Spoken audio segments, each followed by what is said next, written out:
गुरुर्ब्रह्मा गुरुर्विष्णु गुरुर्देवो महेश्वरः गुरुर्साक्षात् परं ब्रह्म तस्मै श्री गुरवे नमः।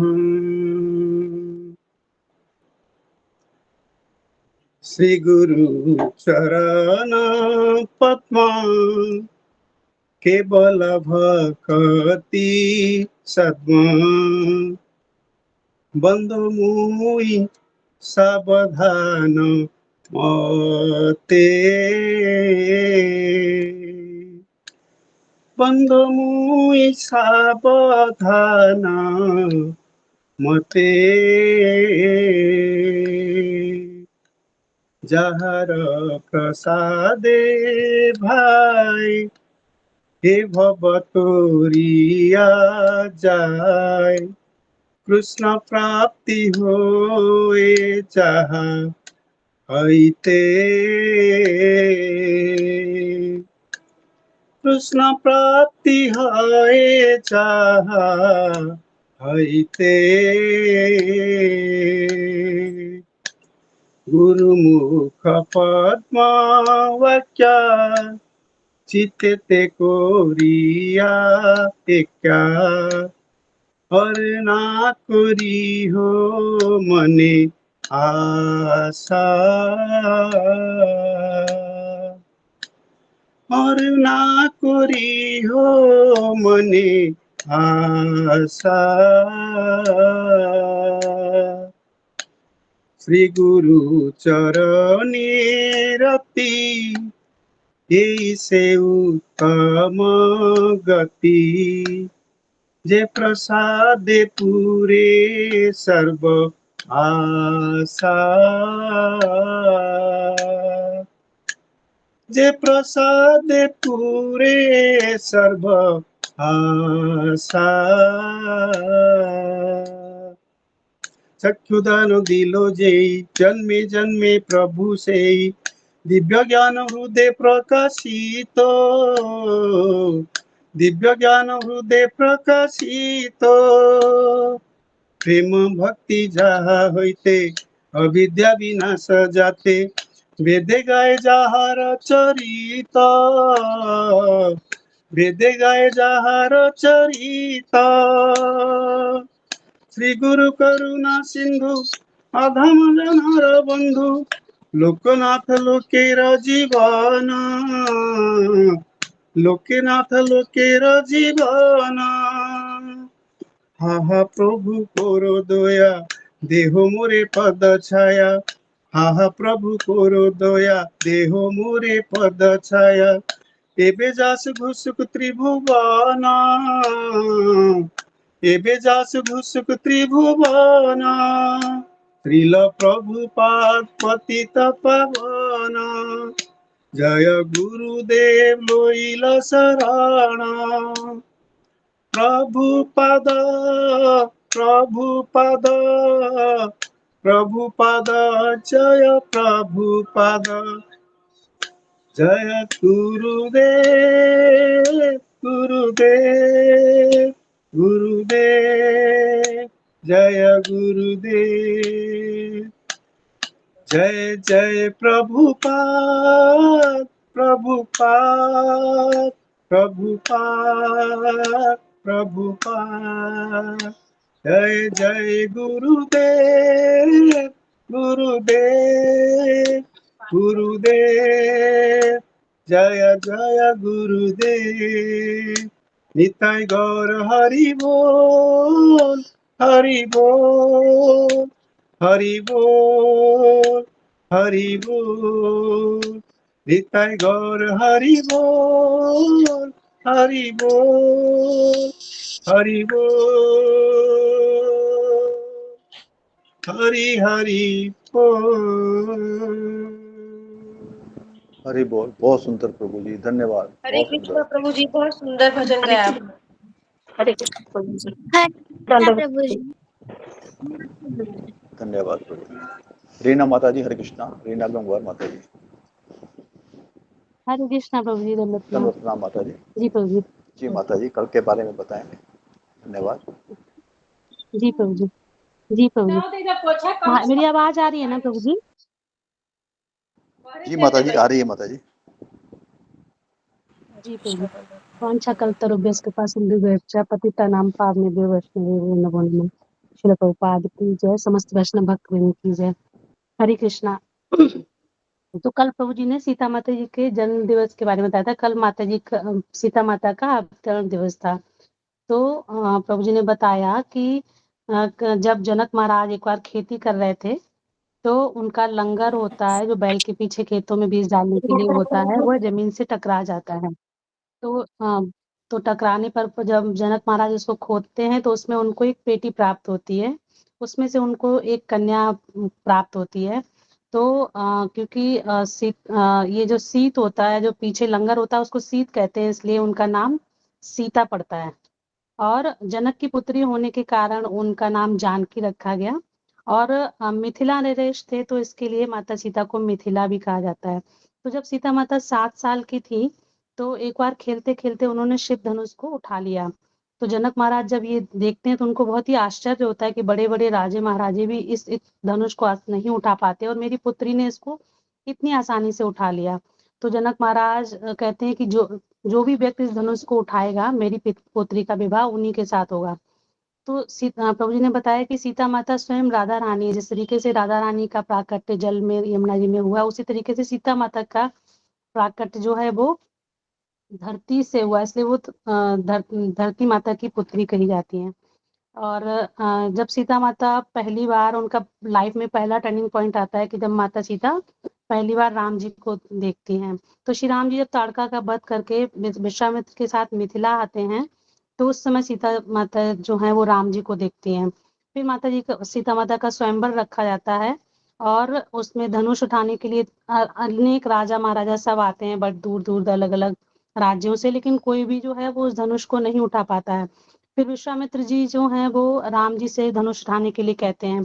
तो इस पर भगवान राम जो हैं वो बड़ी आसानी से धनुष उठा लेते हैं और प्रत्यंचा चढ़ा देते हैं। इस तरीके से माता सीता जी का जो है राम जी के साथ विवाह होता है। और कुछ सालों के बाद ही कैकेयी माता के वरदान के कारण राम जी को सीता जी को राम जी के साथ वनवास जाना पड़ता है। हालांकि वनवास जाने से पहले भगवान राम उनको बहुत समझाते हैं, कौशल्या माता और परिवार के सभी सदस्य समझाते हैं कि आप इतनी नाजुक हो और आपको हमेशा ऐश्वर्य में रही हो, एक राजा की पुत्री हो, आप वन में कैसे रह पाओगी। लेकिन सीता माता कहती हैं कि नहीं, जहाँ प्रभु राम है वहीं मेरे लिए स्वर्ग है और सारे ऐश्वर्य हैं। तो सीता माता अपने उससे ये आदर्श प्रस्तुत करती हैं कि एक पत्नी के लिए जहाँ उसका पति होता है और जिस परिस्थिति में उसका पति होता है वहीं उसके लिए सारे सुख होते हैं। तो फिर इसके बाद सबसे ज़्यादा दुःख सीता माता को तब होता है जब उनका हरण रावण कर लेता है। तो उनको राक्षसों के साथ 1 साल के लिए रहना पड़ता है। तो रावण हमेशा उनसे शादी करने के लिए प्रेस्टाइज़ करता रहता है। तो प्रभु जी इसमें हमको बताते हैं कि हम जब अभक्तों के साथ में रहते हैं तो कैसे निरंतर हम भगवान का स्मरण कर सकते हैं। तो उसमें प्रभु जी ने बताया कि जिस तरीके से सीता माता रावण राक्षसों के साथ रहकर भी निरंतर भगवान का स्मरण करती थी, इस तरीके से किसी भी परिस्थिति में हम हो, हमको निरंतर भगवान का स्मरण करना चाहिए। फिर जब सीता माता की ज़िंदगी में तीसरा दुःख तब आता है जब भगवान राम माता जी को बचाने के बाद उनका अग्नि परीक्षा के लिए बोलते हैं। तो किसी भी स्त्री के लिए दुःख की बात होती है जब पति ऐसा बोलता है, लेकिन भगवान जो है वो समाज को दिखाने के लिए, भगवान राम को कोई ऐसे उन पे कोई शक नहीं था, लेकिन फिर समाज के लिए उनको ऐसे करना पड़ा। और दूसरा पॉइंट प्रभु जी ने बताया क्योंकि सीता माता जी को सूर्यदेव के पास रखा गया था और वेदवती जो थी तो उनको अग्नि में प्रवेश करके, और सीता माता जो असली थी उनको लाने के लिए ये अग्नि परीक्षा भी रखी गई। और चौथा दुःख माता जी की ज़िंदगी में तब आता है जब धोबी कहता है कि तुम एक रात के लिए, अपनी पत्नी से कहता है कि एक रात के लिए तुम बाहर गई थी, मैं राम नहीं हूँ जो तुम्हें कहीं भी रात में रहने पर तुम्हें स्वीकार कर लूँगा। तो जब राम जी ऐसा सुनते हैं तो उनको बहुत दुःख होता है और क्योंकि वो एक आदर्श आया थे और समाज को, प्रजा को खुश रखना उनका कर्तव्य था। तो लक्ष्मण जी को बोलते हैं कि तुम सीता को लेकर वाल्मीकि के आश्रम में छोड़ दो। तो क्योंकि भगवान राजा हैं, वो कहते हैं कि मैं एक राजा हूँ और मेरा सबसे पहला कर्तव्य अपनी प्रजा को खुश रखना। तो हालाँकि लक्ष्मण जी बहुत दुखी होते हैं, लेकिन सीता माता को वो छोड़ देते हैं वाल्मीकि ऋषि के आश्रम में। और सीता माता की प्रभु जी बताते हैं कि क्वालिटी क्या है कि उनकी लाइफ में इतने सारे दुख आए जहाँ पर सीता माता की कोई भी गलती कभी नहीं थी, लेकिन उन्होंने कभी भी भगवान से कंप्लेंट नहीं की और कभी उन्होंने ये बोला नहीं कि मैंने मेरा इसमें क्या दोष है। उन्होंने हमेशा जैसे भी था कि अब पति की आज्ञा में अपनी खुशी मान के उसको स्वीकार किया। तो फिर वाल्मीकि ऋषि उस समय सीता माता गर्भवती थी और वाल्मीकि ऋषि के आश्रम में सीता माता को छोड़ा गया। तो वाल्मीकि ऋषि सोच रहे थे कि आगे कौन होगा जो रामायण का प्रचार करेगा। तो सीता माता को जो है ना पहले तो प्रभु जी ने बताया कि वाल्मीकि जी ने रामायण लिखी, लेकिन सीता माता ने उस रामायण को बोला, इसलिए सीता माता का एक नाम रमा भी है। फिर सीता माता ने उस सॉरी प्रभु जी, एक सेकेंड। फिर वाल्मीकि जी ने सोचा कि कौन प्रचार करेगा, तो उन्होंने फिर लव और कुश को प्रचार के लिए चूज किया। फिर कलयुग में फिर प्रभु जी ने बोला कि कलयुग में जो भी रिश्ते होते हैं वो कर्म से जुड़े होते हैं और इसी जन्म के होते हैं, लेकिन जो माता सीता और राम जी का जो रिश्ता है वो शाश्वत पत्नी का है। फिर इसके बाद फिर वाल्मीकि जी ने लव और कुश को रामायण सुनाई उनको। ऐसे फिर लव और कुश होते हैं वो अयोध्या में जाते हैं, अपनी वो रामायण सुनाते हैं। तो प्रभु जी फिर यहाँ पर बताते हैं कि गुरु कितने प्रामाणिक हैं वह शिष्य की वाणी से पता चलता है। फिर लव और कुश जो हैं वो जाते हैं, वो सीता माता के बारे में और राम राज्य के बारे में सब कुछ बताते हैं, किस तरीके से अत्याचार हुआ सीता माता पर। फिर अंत में वो बोलते हैं कि उन्हीं के पुत्र हैं हम। तो राम कहते हैं इसका प्रमाण क्या है? तो लव कुश कहते हैं मेरे गुरु वाल्मीकि हैं जो कभी भी झूठ नहीं बोलते हैं। तो फिर यहाँ पर इसके बाद प्रभु जी ने बोला कि इसी तरीके से हमको भी अपने धर्म का पालन करना चाहिए, धर्म की रक्षा के लिए जो भी हमारा कर्तव्य है वो करना चाहिए। जिस तरीके से प्रभु जी ने अभी बोला कि अभी जैसे वोटिंग हो रही है, तो हमारा कर्तव्य है कि हम सही व्यक्ति को चुने। तो क्योंकि जब सही राजा होगा तभी हम धर्म की स्थापना करवाएंगे, नहीं तो हम स्वतंत्रता से भगवान का नाम भी नहीं ले सकते हैं। तो फिर जब लव कुश ने जैसे बोला कि वाल्मीकि हमारे गुरु हैं, इसके बाद भी भगवान प्रमाण मांगते हैं, तो लव कुश जो है वो पहली बार सीता माता को लेकर आते हैं। तो प्रभु जी बताते हैं कि जिनका पति परिवार सास सब उनके बाद भी वह किस अवस्था में रही, लेकिन फिर भी उन्होंने कंप्लेन नहीं की। तो सीता माता सभा में आती हैं, वाल्मीकि कहते हैं कि आपके ही ये पुत्र हैं लव और कुश, लेकिन राजा होने के कारण राम जी कहते हैं कि तुम्हें अग्नि परीक्षा देनी होगी। तब सीता माता कहती हैं कि मैंने बहुत अग्नि परीक्षा दी है, अब मैं और अग्नि परीक्षा नहीं दे सकती, अब मैं अपनी माँ के पास जाना चाहती हूँ। उसी समय धरती फटती है और सीता माता धरती में समा जाती हैं। फिर इसके बाद प्रभु जी थोड़ा सा भागवतम के 29 श्लोक के बारे में अनुवाद बताते हैं कि हमको सुबह और शाम जो कोई भी व्यक्ति भगवान के अवतारों का प्रतिदिन सुबह शाम भागवतम का पाठ करता है वह समस्त दुखों से छूट जाता है। तो प्रभु जी ने बोला कि हमको भगवद्गीता का 12वां और 15वां अध्याय पढ़ना चाहिए और सुबह शाम भगवान की पूजा और अर्चना करनी चाहिए। इसके बाद प्रभु जी ने प्रश्न पूछा कि हमारे जीवन के दुखों का भगवान की कथाओं से क्या कनेक्शन है? तो प्रभु जी ने उसका उत्तर दिया, हमारे दुख तीनों गुणों के कारण प्रकट होते हैं। जैसे ये 3 गुण निकाल देंगे तो हमारे दुख दूर हो जाएंगे। भगवान की कथा इन गुणों से ऊपर है क्योंकि भगवान गुणातीत हैं। इसलिए जब हम भगवान की कथा सुनते हैं तो जैसे हम वो रजो और तमो गुण हमारे अंदर से कम होने लगते हैं और हमारे दुख दूर हो जाते हैं। तो प्रभु जी इतना ही मैंने लिखा है, कुछ गलती हुई तो हम क्षमा कीजिए। थैंक यू सो मच प्रभु जी, सबको धन्यवाद। बहुत सुंदर आप माता जी, सभी के चरणों में धन्यवाद। बहुत सुंदर, चलो, बहुत बहुत हरि धन्यवाद। बोल माता जी, बहुत सुंदर। हरे हरे कृष्णा, कृष्णा। दंडवत गुरु जी दंडवत प्रणाम। प्रणाम। तो भक्तों के चरणों में दंडवत प्रणाम। सभी चरण हरे थैंक यू। कृष्णा सब सभी हरि बोल माता जी, बहुत सभी बढ़िया। भक्तों के चरण चरणों में चरण दंडवत कोटि प्रणाम। कोटि प्रणाम। कोटि बहुत प्रणाम। सुंदर हरे माता जी। कृष्णा। हरि बोल हरे माता जी। कृष्णा। बहुत सुंदर माता जी, हरे कृष्ण माता जी। हरे कृष्णा गुरु जी। हरे कृष्णा सब भक्तों को धन्यवाद। हरे कृष्णा हरे कृष्णा। हरे कृष्णा सभी भक्तों के हरे चरणों कृष्ण में प्रभु, दंडवत प्रणाम। धन्यवाद। सभी भक्तों को दंडवत प्रणाम। हरे हरे कृष्ण कृष्णा माता गुरु जी, जी, हरे दंड प्रणाम। दंडवत सभी प्रणाम। भक्तों के चरणों में दंड सभी भक्तों के सभी चरणों भक्तों में को दंडवत प्रणाम। हरे कृष्णा, हरे कृष्णा। कृष्ण गुरु सभी भक्तों को दंडवत। हरे कृष्ण हरे कृष्ण हरे कृष्ण। दोनों प्रणाम गुरु हरे जी, हरे कृष्ण कृष्णा। गुरु जी चरणों में हरे कृष्णा गुरु जी दंडवत प्रणाम। दंडवत प्रणाम गुरु जी के चरणों में दंडवत प्रणाम। हरे कृष्णा सभी भक्तों के चरणों में दंडवत गुरु जी के चरणों में दंडवत प्रणाम। हरे कृष्णा। तो हम थोड़ा सा मैं भजन गाता हूँ। जय राधा माधव कुंज बिहार, जय राधा माधव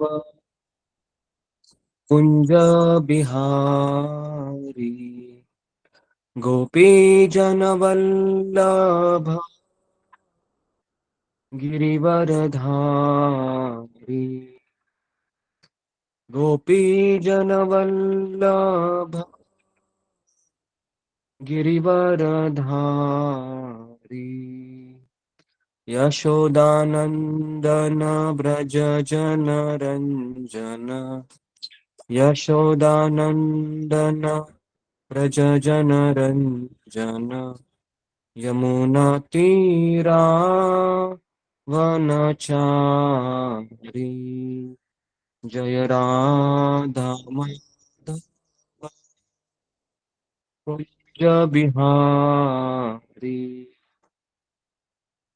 हरे कृष्णा हरे हाँ प्रभु जी कृष्णा, कृष्णा कृष्णा हरे हरे, हरे राम हरे राम, राम राम हरे हरे, हरे कृष्णा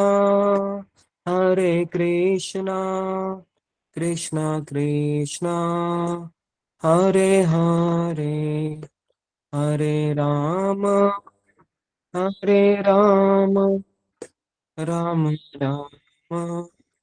हरे हरे, जय राधा गोपीनाथ, राधा गोपीनाथ राधे, जय गौरनिताय गौरनिताय गौरनिताय, जय गौरनिताय, जय जय प्रभुपाद प्रभुपाद प्रभुपाद, जय जय प्रभुपाद, जय जय गुरुदेव गुरुदेव गुरुदेव, जय जय गुरुदेव, नित्य गौर हरि बोल हरि बोल हरि बोल, नित्य गौर हरि बोल, हरिनाम संकीर्तन की जय, श्रील प्रभुपाद की जय।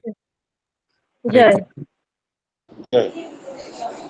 ओम नमो भगवते जय हे वासुदेवाय, भगवान ओम नमो भगवते वासुदेवाय, ओम नमो भगवते वासुदेवाय, ओम अज्ञानतिमिरान्धस्य ज्ञानाञ्जनशलाकया चक्षुरुन्मिलितं येन तस्मै श्रीगुरुवे नमः।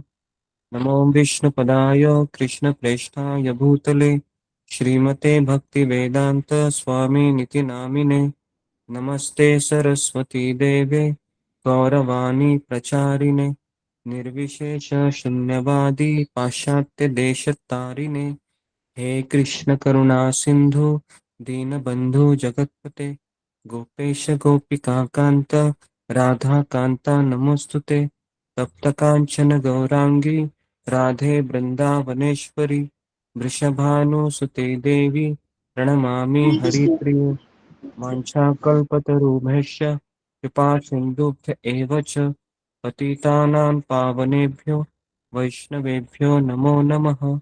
जय श्री कृष्ण चैतन्य प्रभु नित्यानंद, श्री अद्वैत गदाधर श्रीवासादि गौर भक्त वृंद, हरे कृष्णा कृष्णा कृष्णा हरे हरे, हरे राम राम राम हरे हरे, मुखं करोति वाचालं पंगुं लंघयते गिरिं, यत्कृपातमहं वन्दे श्रीगुरु, श्रीगुरु। ओके, हरे कृष्णा जी। हरे कृष्णा। कृष्णा कृष्णा हरे हरे, हरे राम हरे हरे, मुखं करोति वाचालं पंगुं लंघयते गिरिं, यत्कृपातमहं वन्दे श्रीगुरु दीनतारिणम्। ओके, हरे कृष्णा। हरे कृष्णा। ओके जी। अशोक चावला प्रभु जी अनाउंसमेंट गुरुजी, कर दीजिए। धन्य नाम। हरे जी कृष्ण। गुरुजी,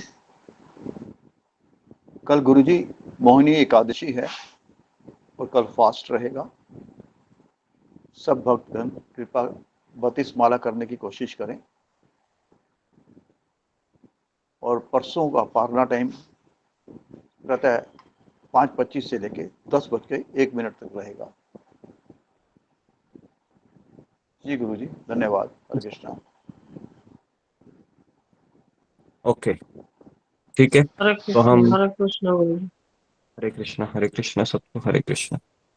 ठीक है, तो आज हम एक नए विषय पे चर्चा करेंगे। ये कहानी है, बहुत सुंदर कहानी है। 50 साल पुरानी कहानी है ये। 50, 50 नहीं, 40, 60, 60, 70 साल पुरानी कहानी है। और ये मेरी फेवरेट कहानी है। जब भी मैं इस कहानी को पढ़ता हूँ मेरे आध्यात्मिक गुरु राधानाथ स्वामी महाराज के प्रवचन से, तो मुझे बहुत प्रेरणा मिलती है। और कई बार मैं इस कहानी को सुनाता हूँ, कम से कम 2 महीने के अंतराल में। तो मैं इस कहानी को वापस सुनाने जा रहा हूँ। ये कहानी ऐसी है कि एक गुरु और शिष्य की कहानी है।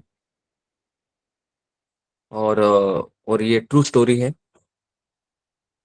और आशा करता हूँ कि, लेकिन आपको इसको ध्यानपूर्वक सुनना होगा, समझना होगा इसके इस कथा के गहराई में प्रवेश करके।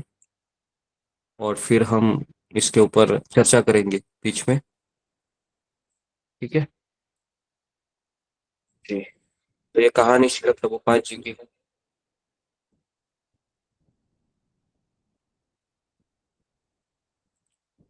मेरे पास मेरे अध्यात्म का प्रवचन है, मैं उसी में से पढ़कर बताऊं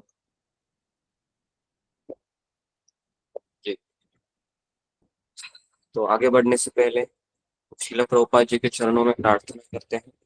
और उनके जो शिष्य है परम पूज्य हयग्रीव स्वामी महाराज, इनसे भी हम प्रार्थना करते हैं कि हम आपकी कथा को बता रहे हैं ताकि हम श्रील प्रभुपाद जी की कृपा को समझ पाए कि वो कितने महान आचार्य हैं।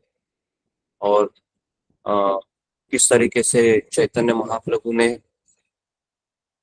श्रील प्रभुपाद जी को सुवर्ण युग के एक महान महान शक्तावेश अवतार कह सकते हैं, या फिर आचार्य के रूप में भगवान ने इनको चुना। तो हम सबको पता है कि श्रील प्रभुपाद जी को आप में से कितने लोग जानते हैं, फिंगर को रेज कीजिए। श्रील प्रभुपाद जी को आप में से कितने लोग जानते हैं? जानते हैं मतलब देखा है उनको, कुछ उनके बारे में सुना है? जी, तो ये मेरा सवाल है। जी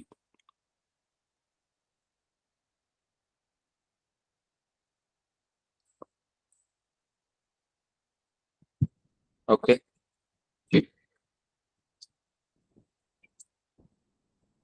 ठीक है। तो 24 लोग जानते हैं, 26 लोग, हालांकि 60 लोग। जी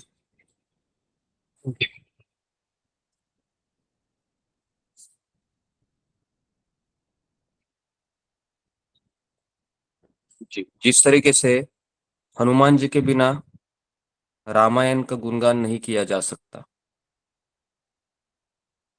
जिस प्रकार अर्जुन के बिना भगवान श्री कृष्ण का कुरुक्षेत्र की लीलाओं का गुणगान नहीं किया जा सकता,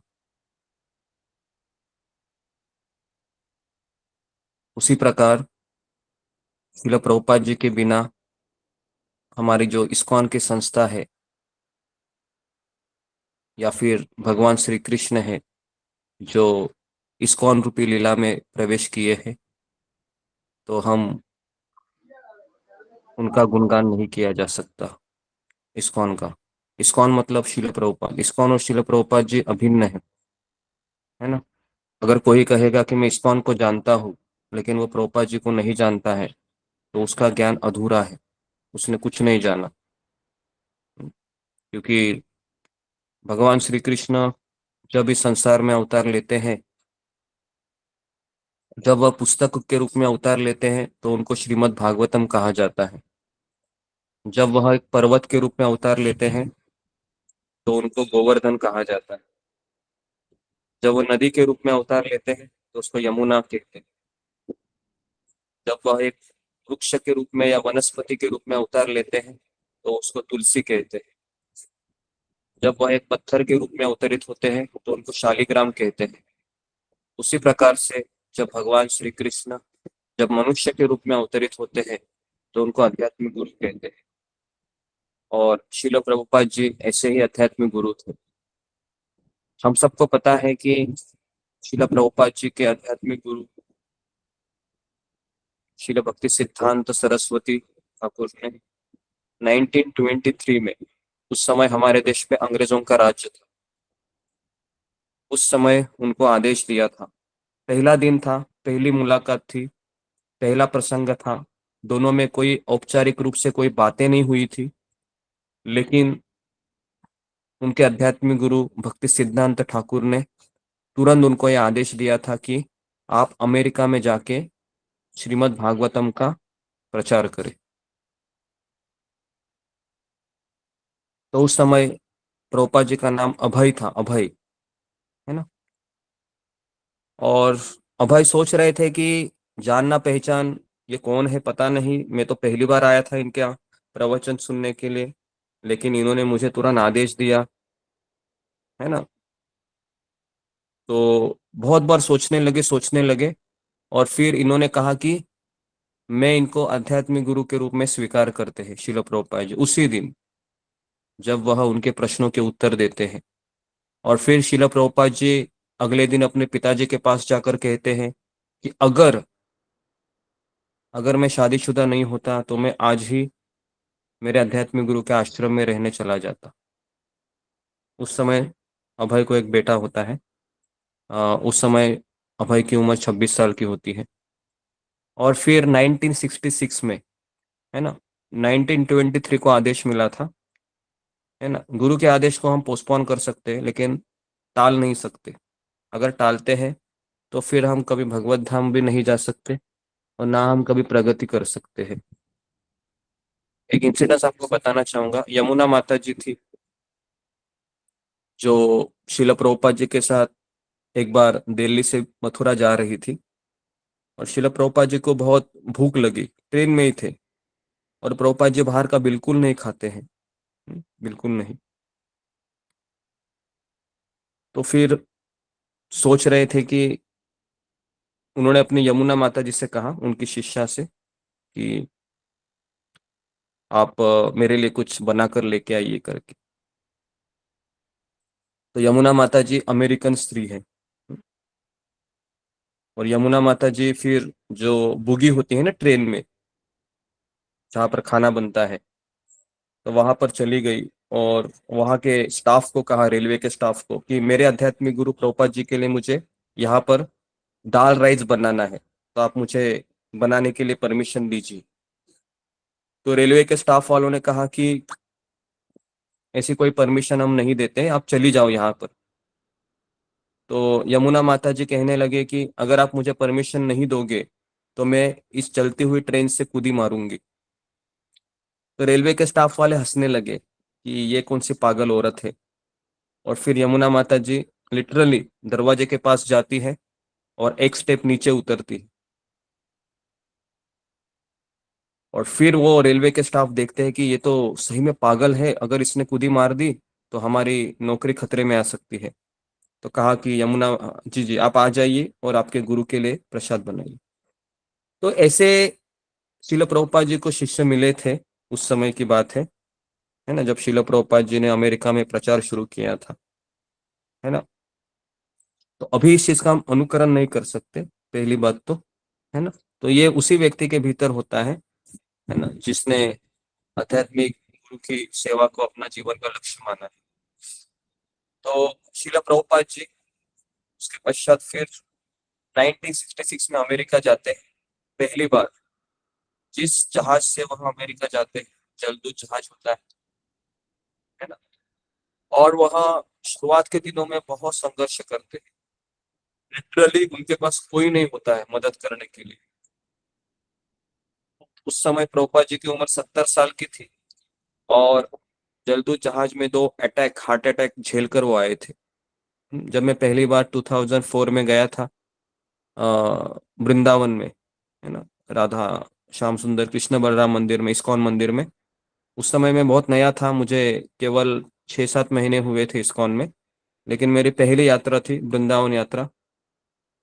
और उस समय बिल्कुल, अगर आप इस्कॉन मंदिर गए होंगे वृंदावन, तो वहां पर प्रभुपाद जी के समाधि के सामने ही शिला प्रभुपाद जी की झांकियां लगी थी वहां पर।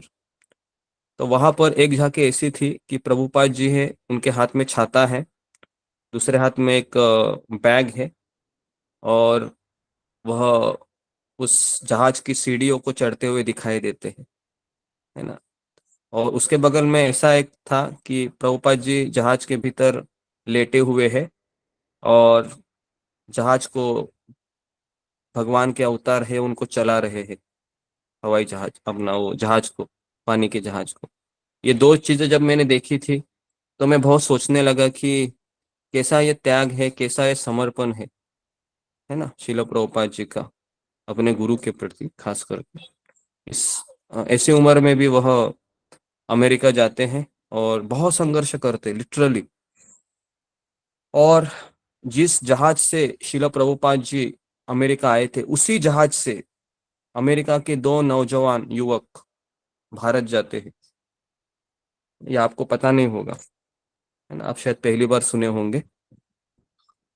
उसी जहाज से 2 नौयुवक है, वह अमेरिका से भारत जाते हैं। किस लिए जाते हैं? अध्यात्म गुरु की खोज में। तो एक थे मिस्टर हावर्ड, जो अंग्रेजी के प्राध्यापक थे, और दूसरे थे कीथ, जो बैरिस्टर के लड़के थे और पीएचडी कर रहे थे, छात्र थे वो। हावर्ड की उम्र उस समय 26 साल की थी, कीथ की उम्र 19 साल की थी। ये दोनों अमेरिका से भारत गए थे गुरु की खोज करने के लिए। तो ये कश्मीर से लेके कन्याकुमारी तक 1966 की बात है ये। 6 महीना ये गुरु को खोजते रहे, लेकिन इनको गुरु मिले नहीं। तो निराश होकर वह वापस अमेरिका आए, वापस अमेरिका आए। और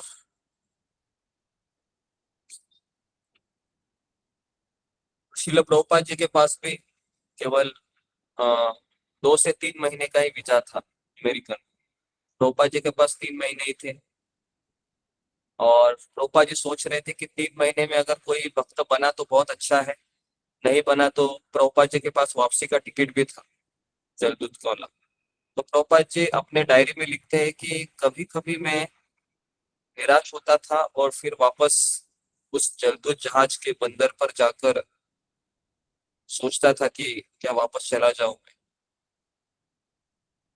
प्रभुपाद जी सोचते थे कि बहुत संघर्ष हो रहा था प्रभुपाद जी।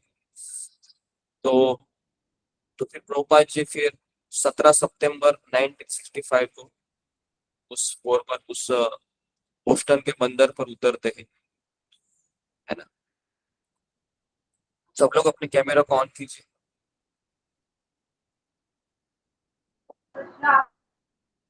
तो और माइक को बंद रखिए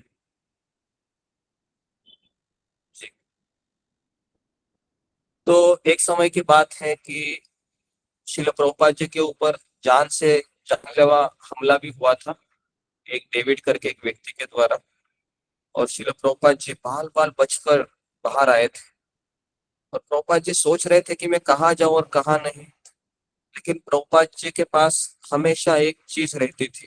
कौन मुझे बताएगा वो कौन सी चीज थी? हालांकि प्रभुपाद जी उस समय रास्ते पर ऐसे भटक रहे थे, है ना, एक तरीके से एक इस भारत का एक सन्यासी है ना, हाथ में कुछ नहीं है अभी, क्योंकि वो जो पागल व्यक्ति था डेविड करके, वह प्रभुपाद जी को मारने की कोशिश कर रहा था।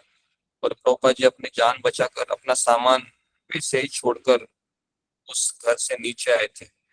लेकिन शिल प्रभुपाद जी के पास एक चीज थी, जिससे प्रभुपाद जी ने फिर ऐसा चमत्कार करके दिखाया, न भूतो न भविष्यति।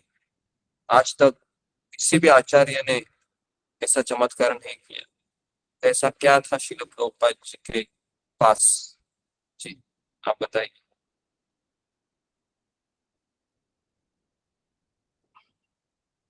जी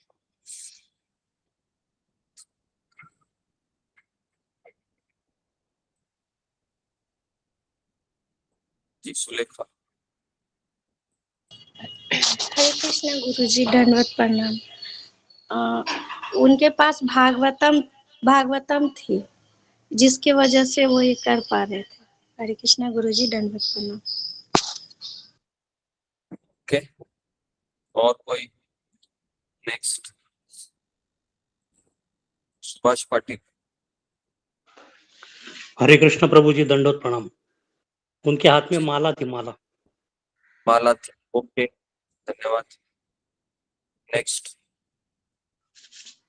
अभिषेक पाटिल।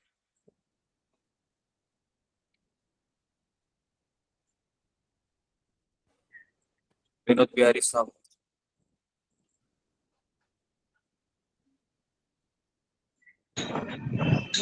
हरे कृष्णा गुरुजी, दंडवत प्रणाम।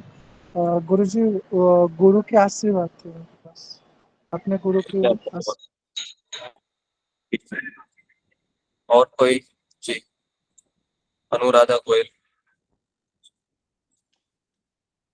हरे कृष्णा प्रभु जी, उनके बाद गुरु का आशीर्वाद और करताल थी उनकी।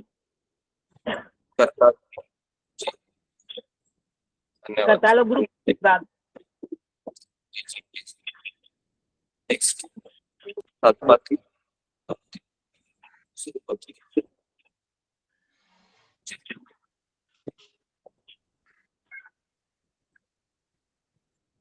नेक्स्ट शिनु मिश्रा।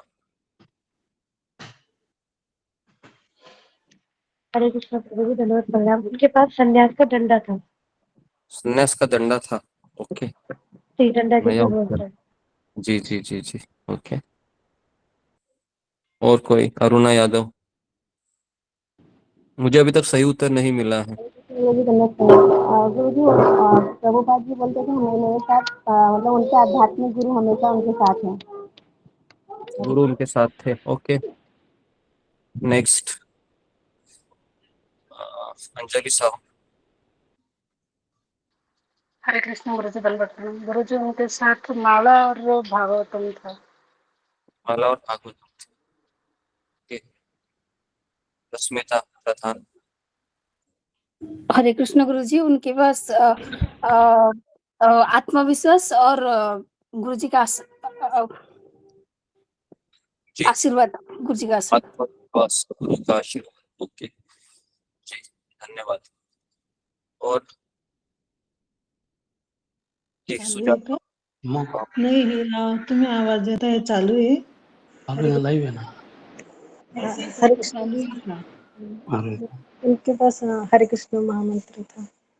हरे कृष्ण महामंत्र था, ओके। तो सबका उत्तर हो गया है, और किसी का इसके अलावा उत्तर है? बोलिए प्रभु जी।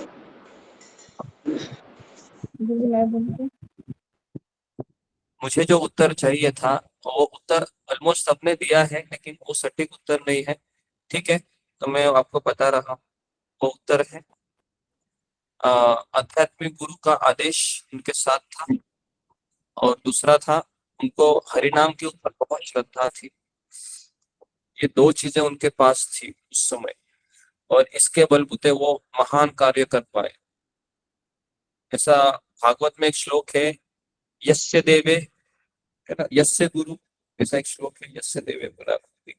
तो उसमें वो लिखा है कि जिसका अपने गुरु के ऊपर श्रद्धा है अटूट, और जिसको कृष्ण के ऊपर, कृष्ण के नाम के ऊपर अटूट श्रद्धा है, वो दुनिया में कुछ भी प्राप्त कर सकता है। उसके लिए कोई भी कार्य ऐसा नहीं है कि वो नहीं कर सकता, ऐसा शास्त्रों में लिखा हुआ है। और लेकिन ये दो चीजें प्राप्त करना महा कठिन है, क्योंकि उसी व्यक्ति को ये प्राप्त होती है ना, जो उसके लिए बहुत संघर्ष करता है ना, हार नहीं मानता है। हम लोग हार मानने वाले हैं, हमें थोड़ा बहुत किसी ने कुछ कह दिया तो हम फिर तुरंत पीछे हट जाते हैं। तो इसके लिए श्रील प्रभुपाद जी कभी कहते हैं कि मैं अकेला नहीं था, मेरे साथ मेरे गुरु के आदेश थे, और मेरे साथ हरिनाम था। तो प्रभुपाद जी हमेशा गार्डन में, बगीचे में जाते थे और हरिनाम करते हुए है ना, दिखाई देते थे शुरुआत के दिनों में। तो उस समय फिर प्रभुपाद जी वो एक बावरी करके जगह है अमेरिका में, लोअर ईस्ट साइड में, न्यूयॉर्क में, तो वहां पर रहने के लिए चले गए। छोटा सा स्टोर फ्रंट था और वहां पर फिर कक्षाएं चलाने लगे। हर सोमवार, हर बुधवार और हर शुक्रवार ऐसे 7 से 9 भगवत गीता की क्लास चलती थी। हफ्ते में 3 टाइम क्लास चलती थी। और फिर एक समय की बात है कि सड़क के उस पार, मतलब जिस सड़क है अभी, और सड़क के उस पार श्रील प्रभुपाद जी है, वह ऐसे माला लेकर चल रहे थे और जप कर रहे थे, हरे कृष्ण कृष्ण कृष्ण हरे हरे, हरे राम राम राम हरे हरे, इसे जप कर रहे थे। और उसी समय ये जो 2 नौजवान युवक है जो अभी अभी भारत से लौटे थे, उन्होंने दोनों ने देख लिया कि ये तो कोई सन्यासी दिख रहे हैं, कोई साधु लग रहे हैं। तो हावर्ड ने कीथ को कहा कि चलो, कोई स्वामी जी दिख रहे हैं, हम उनके पास चलते हैं करके। तुरंत इतना खाई गड़बड़ी में थे कि जो टैक्सी आ रही थी सड़क से, 5 टैक्सी चली गई और फिर तुरंत उन्होंने क्रॉस किया रोड और हावर्ड ने आवाज लगाई कि, है ना, हेलो हेलो करके। फिर प्रभुपाद ने तुरंत पीछे मुड़कर देखा तो ये दोनों नौजवान हावर्ड और किथ प्रभुपाद के पास आकर कहने लगे, क्या आप भारत से हो? प्रभुपाद ने उत्तर दिया, जी हम भारत से हूँ मैं। तो कहा कि हम भी अभी अभी भारत से आए हैं। प्रभुपाद ने कहा, भारत क्यों चले गए थे? कहा, हम गुरु की खोज करने के लिए चले गए थे, हमें गुरु चाहिए, इसके लिए हम भारत गए थे। तो फिर आपको कोई गुरु मिले? तो बोले कि हम बहुत निराश होकर वापस लौटे, है ना। तो फिर प्रभुपाद ने कहा कि मैं आपको गुरु के बारे में बता सकता हूँ, क्या आप मेरी कक्षा में आना चाहोगे? तो इन दोनों ने कहा कि हाँ, हम जरूर आएंगे। तो फिर प्रभुपाद ने कहा कि ये यहाँ पर हमारी कक्षा चलती है, ये बावरी का मैनहट्टन रोड है, लोअर ईस्ट साइड में। तो फिर हावर्ड ने कहा कि हाँ हाँ, हम जरूर आएंगे। प्रभुपाद ने कहा, लेकिन आप शायद रास्ता भूल जाओगे। प्रभुपाद ने लिटरली उनका हाथ पकड़ा, हावर्ड का ऐसे, और कहा कि चलो मैं वो जगह तुमको दिखाता हूँ। प्रभुपाद जी लिटरली उसका हाथ पकड़कर दोनों को लेकर गए। और ये दोनों ये पहले शिष्य है प्रभुपाद जी के, जो प्रभुपाद के साथ रहने के लिए आ गए, और पहले 2 शिष्य प्रभुपाद जी के, है ना। और इसमें से जो कीथ है, बहुत बड़े सन्यासी बनते हैं और इनके बहुत सारे शिष्य होते हैं भविष्य में। और जो हावर्ड है ना, ये उस समय बहुत उनका लंबा ऐसा दाढ़ी होता है, काला काला रंग का चश्मा पहनते हैं और ये अंग्रेजी के प्राध्यापक होते हैं। प्रभुपाद जी अगले दिन बुधवार ही होता है, तो ये दोनों आ जाते हैं, कीथ और हावर्ड, और बिल्कुल सामने बैठते हैं और प्रभुपाद जी गुरु के बारे में बताते हैं। और तुरंत वो प्रवचन खत्म होने के बाद ही हावर्ड और कीथ दोनों डिस्कस करने लगते हैं और कहते हैं, अच्छा हुआ हमको गुरु भारत में नहीं मिले, भगवान की इच्छा थी कि यहाँ पर ही हमको गुरु मिले। तो इस तरीके से बुधवार के दिन, नेक्स्ट दिन ही वह स्वीकार करते हैं कि श्रील प्रभुपाद जी, आप ही हम आपको गुरु के रूप में स्वीकार करते। तो उस समय उनको स्वामी जी के रूप में कहते थे।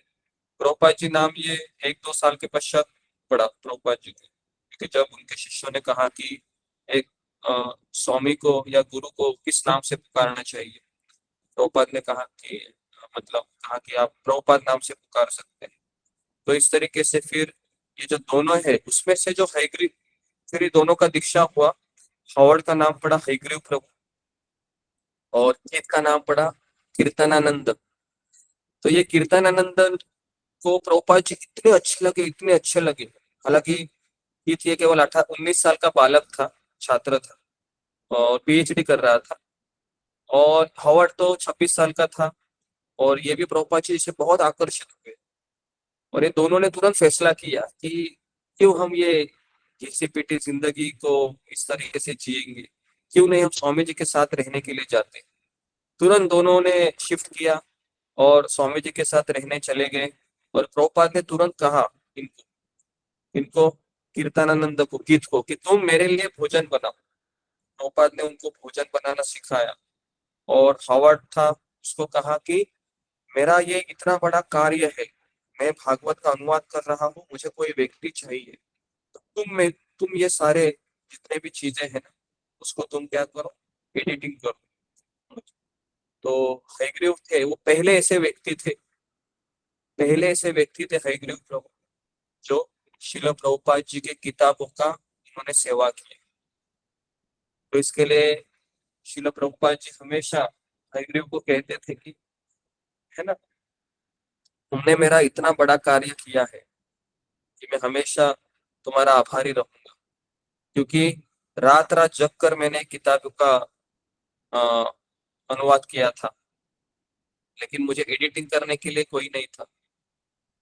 तो एक बार हयग्रीव है, वह श्रील प्रभुपाद जी के पास जाकर कहते हैं कि प्रभुपाद जी, ये तो बहुत ज्यादा ही है, इसके लिए तो पूरी जिंदगी लग जाएगी। प्रभुपाद ने कहा, मैं भी यही चाहता हूँ कि तुम जिंदगी भर मेरे साथ रहो और मेरे किताबों का अनुवाद करते रहो। लेकिन समय के प्रभाव से ऐसा होता है कि 1.5 से 2 साल के पश्चात हयग्रीव है, वह एक बहुत बड़ा अनर्थ है, उनको खींच लेके जाता है, और फिर वह प्रभुपाद जी से दूर चले जाते हैं। लेकिन दूर जाने के पहले वह काफी सेवा करते हैं, और प्रभुपाद जी हमेशा हयग्रीव को कहते थे कि तुम मेरी बहुत अच्छी सेवा कर रहे हो, है ना, इस तरीके से। और फिर कुछ दिनों के पश्चात जब श्रील प्रभुपाद जी को छोड़कर ये जाते हैं, है ना, हालांकि बहुत समय तक ये रहते हैं प्रभुपाद के साथ, 1.5 साल 2 साल, लेकिन स्ट्रॉन्ग इल्यूजनरी एनर्जी, माया का प्रभाव इतना स्ट्रॉन्ग होता है कि अगर वो शिष्य है, सिंसियर थे, वो बहुत प्रामाणिक थे, लेकिन श्रील प्रभुपाद जी का उस समय 1.5-2 साल के पश्चात प्रभुपाद जी को इतना यश मिला कि प्रभुपाद जी को बहुत सारे शिष्य हो गए। तो हयग्रीव था, वह केवल एक न्यूयॉर्क का मंदिर में संभालता था, और उसके पश्चात फिर कीर्तनानंद महाराज ने संन्यास ले लिया, और, है ना, और इस तरीके से हयग्रीव प्रभु फिर 1 साल के पश्चात वापस आते हैं 1969 को, और उस समय वह बहुत बड़ा योगदान देते हैं। 1969 में अमेरिका में 100 एकड़ की जमीन वो ढूंढते हैं, जिससे प्रभुपाद जी का सपना साकार हो सके। 1969 में न्यू वृंदावन की स्थापना होती है अमेरिका में, जहाँ पर श्रील राधानाथ स्वामी महाराज और काफी सारे बहुत दिग्गज प्रभुपाद के शिष्य वहां से निकले 1969 में, है ना। और इस तरीके से श्रील प्रभुपाद ने कहा उनको कि तुमने बहुत बड़ा सेवा किया है मेरा, है ना, और कहा कि तुम अभी यहाँ पर मंदिर के अध्यक्ष बनो। प्रभुपाद जी का बहुत फेथ था हयग्रीव प्रभु के ऊपर, तो उनको मंदिर का अध्यक्ष बनाया वहां पर अमेरिका के न्यू वृंदावन कम्युनिटी का। लेकिन और फिर उनका विवाह भी कराया। 1969 में उनका पहला शादी होता है, और 72 में वह 72 तक 3 साल वह मंदिर के अध्यक्ष बने रहते हैं। और इस तरीके से श्रील प्रभुपाद जी को जब पता चलता है कि अभी हयग्रीव है वह बहुत अच्छे से मेरी सेवाओं का निभा रहा है, लेकिन वापस कुछ समय के पश्चात एक स्ट्रॉन्ग उसका जो अनर्थ है, हम जब इस संसार में आते हैं तो हमारे कई सारे अनर्थ होते हैं जिसका बैगेज लेकर हम इस संसार में आए रहते हैं। तो हयग्रीव का जो स्ट्रॉन्ग टेम्पटेशन था जिससे वह जूझ रहा था, जो एक अग्नि, जंगल में जो अग्नि लगती है ना, उस तरीके से वो उसको हॉन्ट कर रहा था। तो हयग्रीव वापस एक बार प्रभुपाद जी को छोड़कर चले जाते हैं उसी कारण, और वह नियमों का पालन नहीं कर पाते हैं। और प्रभुपाद ने फिर वापस कहा कि एक बार प्रभुपाद जी कह रहे थे कि नहीं, कि कोई भक्त बता रहे थे हयग्रीव को कि प्रभुपाद जी तुमको याद कर रहे हैं। तो उस समय हयग्रीव प्रभुपाद जी को छोड़कर कम से कम 1.5 से 2 साल हुए थे। और जब उन्होंने सुना कि प्रभुपाद जी मुझे अभी तक याद कर रहे हैं, सब कुछ छोड़कर वो प्रभुपाद जी से मिलने आता है वापस अमेरिका में। ये 1973 की बात है, 1973-74 की बात है। और उसके पश्चात फिर वह शिल प्रभुपाद जी को देखता है, सामने बैठे हुए हैं, कई सारे उनके शिष्य है, और यह हयग्रीव आता है, उसकी बहुत लंबी लंबी दाढ़ी होती है ना, और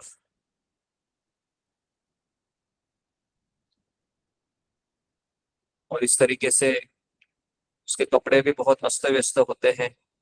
ऐसा लगता है कि बहुत सारे दिन इसने नहाया ही नहीं होगा। तो ऐसी जगह पर वह रहता था। लेकिन जैसे उसको कहा किसी ने कि प्रभुपाद जी तुमको याद कर रहे, सब कुछ छोड़कर वो चला आया, और प्रभुपाद जी को देखते उसने दंडवत प्रणाम किया। और जैसे दंडवत प्रणाम किया, प्रभुपाद जी ने अपने हयग्रीव को देखा। ऐसे प्रभुपाद जी ने जब हयग्रीव को देखा तो हयग्रीव की आंखों से आंसू आ रहे थे, और शिल प्रभुपाद जी के आंखों से भी आंसू आ रहे थे। और शिल प्रभुपाद जी ने फिर हयग्रीव को गले लगाया उसी अवस्था में, और कहा कि तुम मुझे छोड़कर कहाँ गए थे। इस तरीके से तुम मुझे छोड़कर कहाँ गए थे। और फिर उसने कहा कि प्रभुपाद जी मैं आपको रोज याद करता हूँ, मैं आपको कभी नहीं भूलता हूँ, हमेशा, है ना। तो और फिर एक पास टाइम वो सुनाते हैं कि प्रभुपाद जी एक बार मैं सो रहा था तो अचानक आप मेरे सपने में आते हैं, है ना। पहले तो वो कहते हैं कि भगवान श्री कृष्ण मुझे दिखाई देते हैं, और वो अर्जुन को गीता बता रहे थे। और वही एक चैरियट रथ होता है जहां पर भगवान श्री कृष्ण वह सारथी बने हैं, और अर्जुन उनके पीछे खड़ा है, और भगवान श्री कृष्ण उनको भगवत गीता बता रहे हैं। और फिर कुछ ही मिनट के पश्चात कृष्ण की जगह मैं आपको देख रहा हूँ प्रभुपाद जी, और मेरी जगह और अर्जुन की जगह मैं वहां पर बैठा रहता हूँ, और फिर आप मुझे वैसे ही भगवत गीता सुना रहे थे। ये मैंने सपना देखा, क्या ये सपना सच है। प्रभुपाद ने कहा कि हाँ, ये सपना सच है। तो इस तरीके से है ना, प्रभुपाद जी के साथ उनका बहुत बड़ा घनिष्ठ कनेक्शन था। और एक समय प्रभुपाद जी ने कहा था हयग्रीव प्रभु को कि हयग्रीव तुमने मेरा इतना सेवा किया है, इतना सेवा किया है कि तुम जीवन भर कुछ भी करेगा, लेकिन तुमने मेरा इतना अच्छा सेवा किया है भगवान का कि मृत्यु के समय मैं तुमको लेने के लिए आऊंगा। तो इस तरीके से प्रभुपाद जी बोलते हैं कि मैं स्वयं तुमको लेने के लिए आऊंगा। और फिर इस तरीके से मैं आपको बताने जा रहा हूँ कि शिल प्रभुपाद जी को आखिरी खत प्रभुपाद जी उसको उसके पश्चात वो लेकर आते हैं, है ना, और कहते हैं कि चलो मेरे साथ चलो अभी तुम, हाँ वृंदावन चलो। तो प्रभुपाद जी स्वयं उसको लेकर आते हैं वृंदावन में 1973-74 में, और वहां पर वो 3 महीने रहता है प्रभुपाद के साथ, है ना। लेकिन 3 महीने के पश्चात वापस वो प्रभुपाद जी को छोड़कर चला जाता है। उसी स्ट्रॉन्ग अर्ज है ना, अनर्थ है, उसके कारण प्रभुपाद जी को छोड़कर चला जाता है। और फिर हुआ ऐसे कि फिर उसको पता चलता है किसी के द्वारा कि प्रभुपाद जी इस संसार को छोड़कर चले गए, लेकिन जाते समय उन्होंने तुमको याद किया था कि मेरा हयग्रीव कहाँ है कर।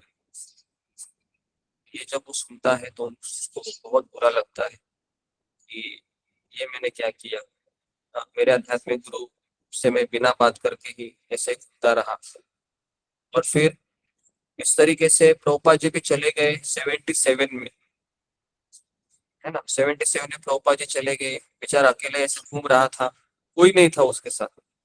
हाँ, 16 माला भी उसकी छूट गई, माला भी करना बंद कर दिया और ऐसे ही घूमता रहा घूमता रहा घूमता रहा। और 1989 में 1989 में श्रीनाथ जी प्रभु है, डॉक्टर ND देसाई करके, जो परम पूज्य राधानाथ स्वामी महाराज के शिष्य है। जब राधानाथ स्वामी महाराज 1987 में भारत आए थे प्रचार करने के लिए, तो उसी दौरान ये ND देसाई करके उनके शिष्य ने देखा कि 1989 में हयग्रीव प्रभु उनको गोवा के बीच पर दिखाई दिए। गोवा आप जानते होंगे, तो महाराष्ट्र के नीचे एक राज्य है गोवा, तो वहां पर उनको दिखाई दिए और केवल ऐसे रास्ते पर घूम रहे थे।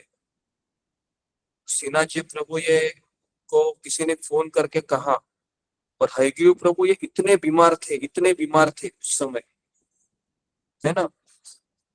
और फिर राधानाथ स्वामी महाराज को कहा गया कि ये हयग्रीव प्रभु किसी को दिखाई दिए हैं, किसी भक्त को। महाराज ने तुरंत कहा कि तुम जाओ अभी के अभी गोवा में और उनको ढूंढ के लेकर आ जाइए। तो नाथ जी प्रभु चले गए मुंबई से गोवा पर उनको ढूंढने के लिए। उस समय बारिश का मौसम था, तो बारिश के मौसम में उनको पूरा बीच पर ढूंढना बहुत मुश्किल हो रहा था। और फिर ढूंढते ढूंढते अचानक उनको किसी बोट के नीचे, क्योंकि आपको पता है बारिश के समय जो बोट होते हैं ना, उसको समुद्र से निकाले जाता है क्योंकि सी बहुत रफ होता है। तो कहीं एक बोट के नीचे उनको हयग्रीव प्रभु ऐसे सोते हुए दिखाई दिए। और श्रीनाथ जी प्रभु ने उनको देखा।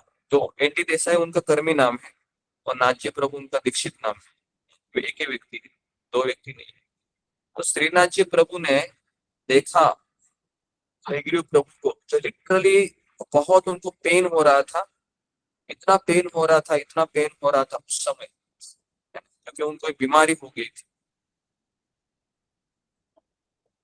तो हयग्रीव प्रभु को पहचाना और कहा कि आप हयग्रीव प्रभु हैं।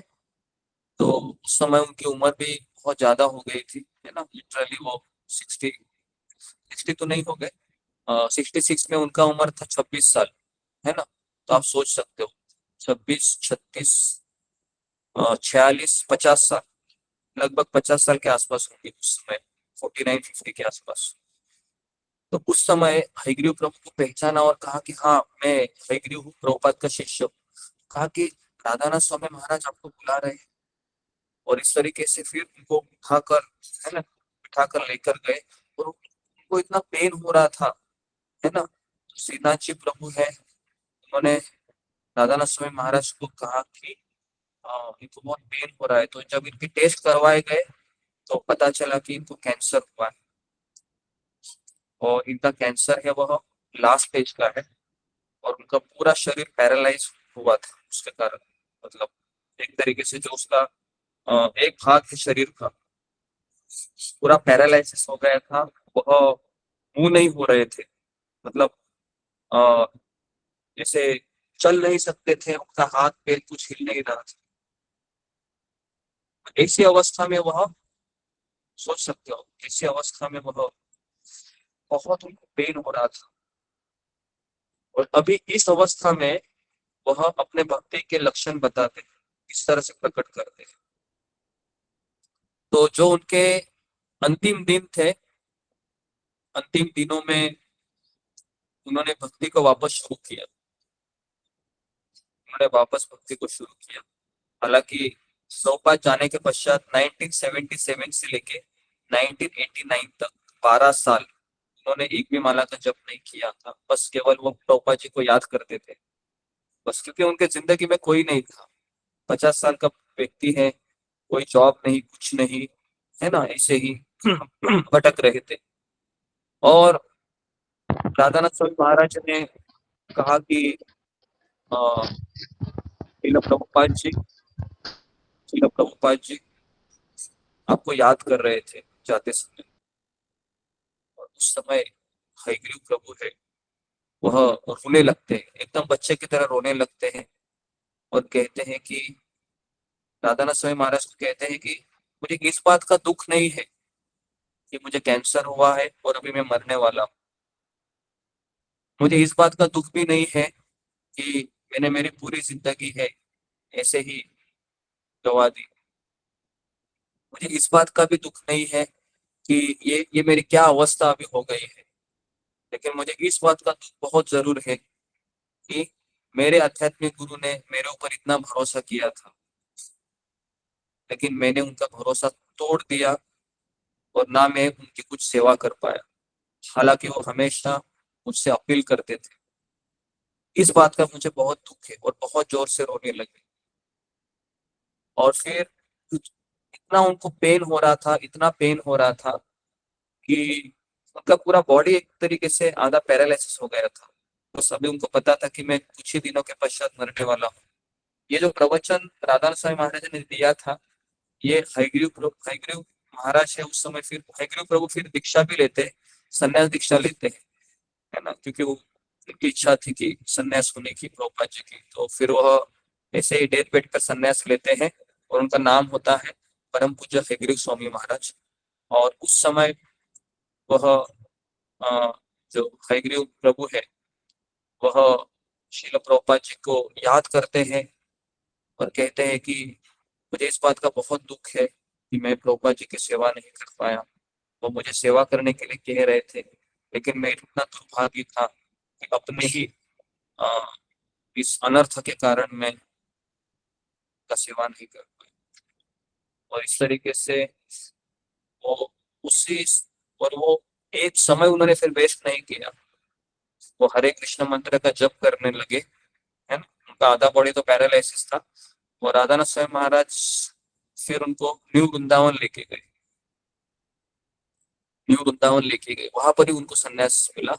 और वहां के न्यू वृंदावन के जितने भी भक्त हैं वो सब उनके लिए प्रार्थना करने लगे वहां पर कम्युनिटी में। मरते समय अगर हमारे सौभाग्य रहा ना कि हमारे आजू बाजू में भक्त है, तो समझने का कि ये भगवान की सबसे बड़ी हमारे ऊपर कृपा है। क्योंकि मृत्यु के समय 40,000 बिच्छू काटने का दर्द होता है, और ऐसी भयानक अवस्था में मेरे मुंह से भगवान का नाम निकले और मैं कृष्ण को याद करूं, ये बहुत कठिन है। क्योंकि मृत्यु के समय वो आत्मा है, वो शरीर से बाहर निकलने की चेष्टा करता है, और उस समय हमारे लिए वो एक बहुत ही अनैसर्गिक स्थिति होती है कि इतना पेन होता है, इतना पेन होता है कि उस समय भगवान को याद करना बहुत कठिन होता है। हमारा मन बहुत विचलित होता है उस समय, है ना। तो इसीलिए कुलशेखर महाराज कहते हैं कि हे कृष्ण, अभी मेरा स्वास्थ्य बहुत अच्छा है, मेरे हाथ पैर बहुत अच्छे से चल रहे हैं, मेरा मस्तिष्क भी बहुत ठिकाने में है, मेरी बुद्धि भी अभी कार्य कर रही, इसी अवस्था में आप मुझे यहाँ से ले चलो ताकि मैं आपका नाम लेकर आपके पास आ सकूं। पता नहीं मैं बूढ़ा होने के पश्चात, बीमार होने के पश्चात किस तरह से मैं आपका नाम ले पाऊंगा। तो जो हयग्रीव प्रभु थे उनको बहुत पेन हो रहा था, लेकिन फिर भी वो बहुत अच्छे स्माइल कर रहे थे वो, क्योंकि उनको भगवान की कृपा मिली थी।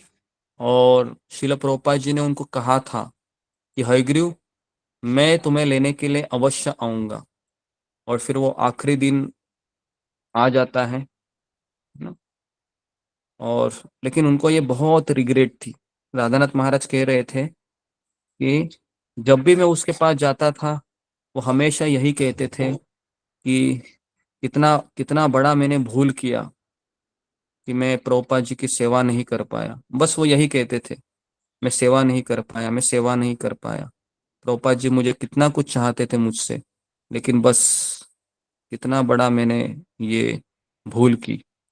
तो इस तरीके से वो इसी इसी मनोभाव से वह, है ना, पश्चाताप की भावना कर कर वह राधानाथ स्वामी महाराज को कहते थे कि मुझे ये एक ही रिग्रेट है, एक ही ग्लानी है ना, मैंने जो गलत काम किया उसका भी मुझे ग्लानि नहीं है, मेरे से गलत काम हुए इसके भी मुझे ग्लानि नहीं, लेकिन मुझे एक ग्लानि बहुत ज़्यादा है कि मेरे आध्यात्मिक गुरु ने मेरे ऊपर ट्रस्ट किया, भरोसा किया, और इतना अच्छा सेवा था मेरे लिए, जिंदगी भर का सेवा उन्होंने दिया था। अपने हाथों से मुझे वो वृंदावन लेकर गए थे, लेकिन वहां पर भी मैं उनको छोड़कर चला आया। और ये ग्लानि मुझे अंदर से बहुत जला रही है, और इसी ग्लानि ने उनके सारे अनर्थों को भस्म कर दिया अंदर से। इसी ग्लानि ने उसके सारे अनर्थ भस्म हो गए। और फिर आ, जो अंतिम दिन में, है ना, राधानाथ महाराज कह रहे थे कि मैं उनके पास ही था, और उन्होंने देखा कि शिला प्रभुपाद जी उनको लेने के लिए आए थे, और वो जोर से चिल्लाने लगे, Prabhupada is coming, Prabhupada is coming, Prabhupada is coming. और अंग्रेजी में वो बोल रहे थे कि प्रभुपाद जी मुझे लेने आ गए, लेने आ रहे हैं, लेने आ रहे हैं करके। और लिटरली उन्होंने प्रभुपाद जी को देखा कि प्रभुपाद जी उनको लेने के लिए आते हैं, और फिर वह प्रभुपाद जी का नाम लेकर वह और राधानाथ स्वामी महाराज कह रहे थे कि मेरा हाथ उनके हाथ में ही था, और पेन बहुत हो रहा था, लेकिन ऐसी अवस्था में भी उन्होंने उस पेन को बाईपास कर दिया या फिर ओवरकम कर दिया। और प्रभुपाद जी को देखते देखते उन्होंने अपने आंखें बंद की और आखिरी सांस ली, और इस तरीके से उन्होंने अपना शरीर छोड़ दिया, है ना। तो ये जो कथा, ये ट्रू स्टोरी है, ऐसा नहीं है कि ये कोई काल्पनिक कथा है। ये जस्ट अभी 60-70 साल पहले की कथा है। ये कथा है, ये इतनी अच्छी कथा है कि इसके लिए आज का टाइटल ही ऐसा था कि इंग्लिश में लेक्चर दिया था महाराज ने कि master never leaves his disciple, या फिर सर्वेंट। हाँ, master never leave his servant. तो स्वामी कभी अपने सेवक को नहीं छोड़ता है। चाहे शिष्य है वह गुरु को छोड़ सकता है, और ये होता भी है, लेकिन गुरु है कभी शिष्य को नहीं छोड़ता है। इसके लिए कई सन्यासी वो शिष्य को अपनाते नहीं है, क्योंकि शिष्य कुछ गड़बड़ करता है तो आध्यात्मिक गुरु का उसको भुगतना पड़ता है ना। तो हाँ, तो इसके लिए शिल प्रभुपाद जी ने जितने जितने लोगों को कहा था, है ना, ऐसा नहीं कि हयग्रीव प्रभु को भी कहा था, बहुत सारे लोगों को भी प्रभुपाद जी ने कहा था कि मैं आपको लेने के लिए आऊंगा करके, है ना। तो लिटरली ऐसा हुआ कि जिन्होंने जिन्होंने प्रभुपाद जी की शुरुआत के दिनों में सेवा की थी, तो प्रभुपाद जी ने उनकी जिम्मेदारी ली, है ना। जिम्मेदारी ये सेवा के माध्यम से आती है। सेवा नहीं करेंगे तो वह प्रेम है, वह क्या बोल सकते हैं, वह बिना हवा की टायर के जैसा है ना। बिना हवा का टायर होता है ना, वो चलता नहीं है। तो इन्होंने सबने भगवान का नाम तो ले ही रहे थे ये, लेकिन इन्होंने प्रभुपाद जी का सेवा किया, और भगवान कहते हैं कि मेरी सेवा से भी ज्यादा जरूरी है मेरे भक्त की सेवा करना। तो इसलिए इनको ये महान आशीर्वाद प्राप्त हुआ कि इतने अनर्थ थे हयग्रीव प्रभु के हृदय में, और कई बार वो इस्कॉन को छोड़कर जाते हैं और वही सांसारिक जीवन को अपनाते हैं, लेकिन शिल प्रभुपाद जी के प्रति जो उन्होंने सेवा प्रदान की थी शुरुआत के दिनों में, और प्रभुपाद जी भी इनको चाहते थे, तो ये दोनों चीजें थी जिसके कारण हयग्रीव प्रभु है वह भगवान के धाम चले गए। तो इसके लिए इस अगर हम ये पूरे सफर में आप देखोगे, है ना, तो पहले मैं आप लोगों को पूछता हूँ अभी कि ये कहानी तो मैं यहाँ पर खत्म करता हूँ। तो इस कहानी के जरिए हम कौन कौन सी शिक्षाओं को हम अ, देख सकते हैं। जिस तरह से एक सफर रहा था इन दोनों का, है ना। शुरुआत तो दोनों ने की थी, कीथ और हावर्ड ने। गुरु की खोज में तो गए थे, लेकिन गुरु तो मिले नहीं। गुरु उनको अमेरिका में ही मिले, उनके जो देश है वहां पर, मुलुक है। लेकिन वहां से जो उनका टर्निंग पॉइंट रहा 1967 से लेके 1989, मुश्किल से 20-22 साल का जर्नी रहा होगा। लेकिन इस 22 साल में उन्होंने ऐसा कार्य प्रभुपाद जी को संतुष्ट करके दिखाया, और इससे भगवान की कृपा उनको प्राप्त हुई। और सबसे बेस्ट मुझे ये लगा अगर मैं कहूँगा कि वो इस चीज में सफल रहे कि अपने आध्यात्मिक गुरु की कृपा प्राप्त करने के लिए, है ना, तो वो उन्होंने कर दिखाया। और दूसरा चीज थे कि वो प्रामाणिक थे, सिंसियर थे। वो ऐसा नहीं था, वो इनसिंसियर नहीं थे, बस अंदर का जो अनर्थ था वो उनको बहुत तकलीफ दे रहा था। इसके लिए भी भगवान ने उनको कृपा देनी चाहिए। और तीसरा है कि अंतिम समय में वो जो ग्लानि थी उनकी, कि मेरे गुरु मुझसे बहुत कुछ चाह रहे थे लेकिन मैं कुछ कर नहीं पाया, तो उनकी तरफ से गिल्ट थी, है ना, पश्चाताप की भावना थी, तो उससे उनका हृदय और कोमल हो गया।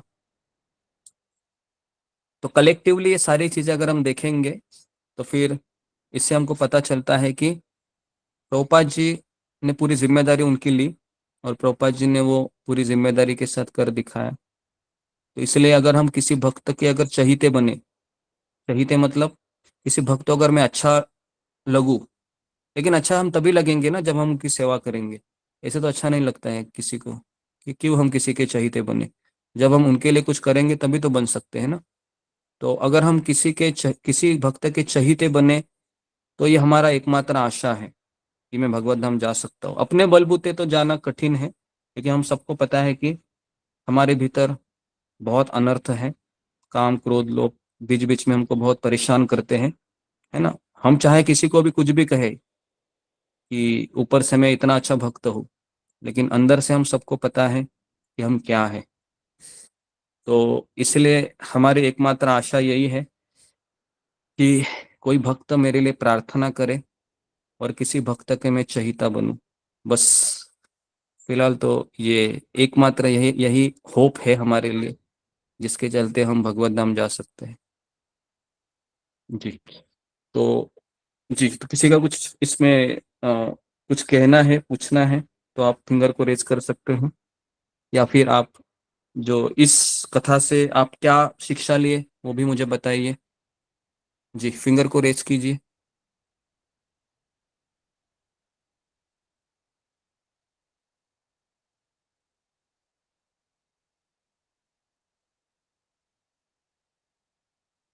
जी, ओके, रीना रानी, रीना पानी। प्रणाम गुरुजी, सब भक्तों को प्रणाम। ये मैं सीखना है कि गुरु की सेवा ही सर्वश्रेष्ठ है। ओके, जी जी जी, धन्यवाद। ओके, नेक्स्ट, सात सात पाथी। हरे कृष्ण गुरु जी, दंडवत प्रणाम। सभी भक्तों की चरणों में दंडवत प्रणाम। गुरु जी, किसी भी चीज की एक लय होता है जिसको हम इंग्लिश में या अंग्रेजी में रिदम बोलते हैं। जब रिदम टूटता है तो फिर वो अपना पहला अवस्था में वापस आने में टाइम लगता है। जैसे एग्जाम्पल के तौर पे, जैसे कोई ट्रेन है, वो स्पीड में है और एक बार वो स्लो डाउन हो जाता है या किसी स्टेशन में रुकता है, तो उसको उतना टाइम मेकअप करने में टाइम लग जाता है।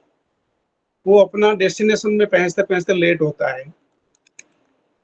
और दूसरी बात है, जब हम सांसारिक वासना को त्याग करके आध्यात्मिक जगत में कदम रखते हैं, उसके बाद फिर सांसारिक मोह में पड़ना, वो भी किसी प्रभुपाद जी जैसे श्रेष्ठ गुरु की आशीर्वाद की छतरी के नीचे रहते हुए, तो ये ठीक नहीं है।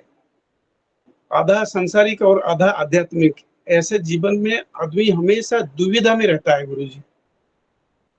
तो जिस लय में एक बार हम आगे, उसी लय में आगे चलते रहना चाहिए, ये मेरे मानना है गुरु जी। दंडवत प्रणाम। सभी भक्तों के चरणों में दंडवत प्रणाम। ओके जी, धन्यवाद।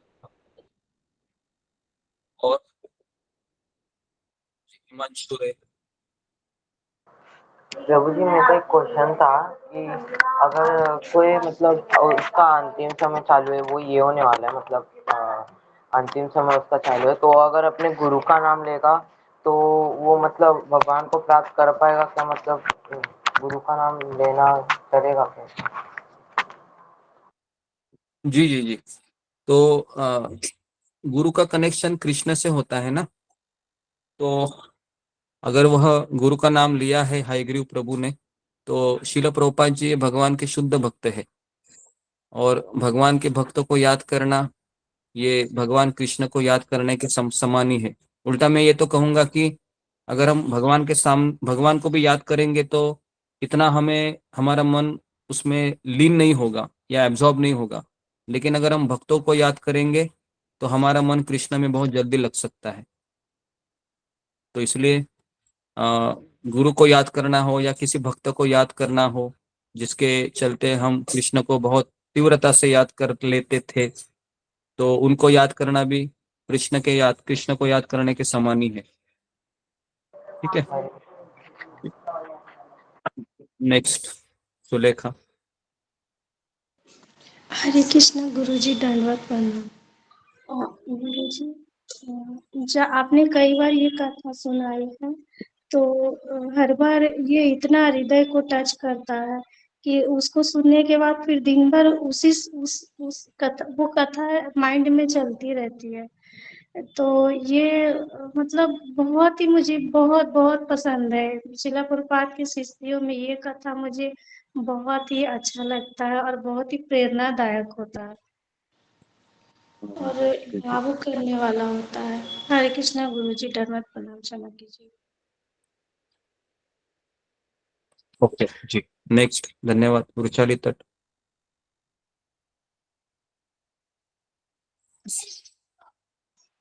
हरे कृष्ण गुरुजी, दंडवत प्रणाम। सभी भक्तों को दंडवत प्रणाम। गुरुजी, मुझे यहाँ ये थोड़ा समझ में आया कि अगर कोई शिष्य प्रामाणिक होकर अपने गुरु की सेवा करता है और उनकी शिक्षाओं को अपने जीवन में उतारने की कोशिश करता है, भले ही उसके वो अनर्थों से जूझ रहा है, उसके कारण वो उसका अगर पतन भी हो जाता है, तभी वो उसके गुरु ने दी हुई शिक्षाओं को कभी भूल नहीं सकता और गुरु को भी कभी भूल नहीं सकता।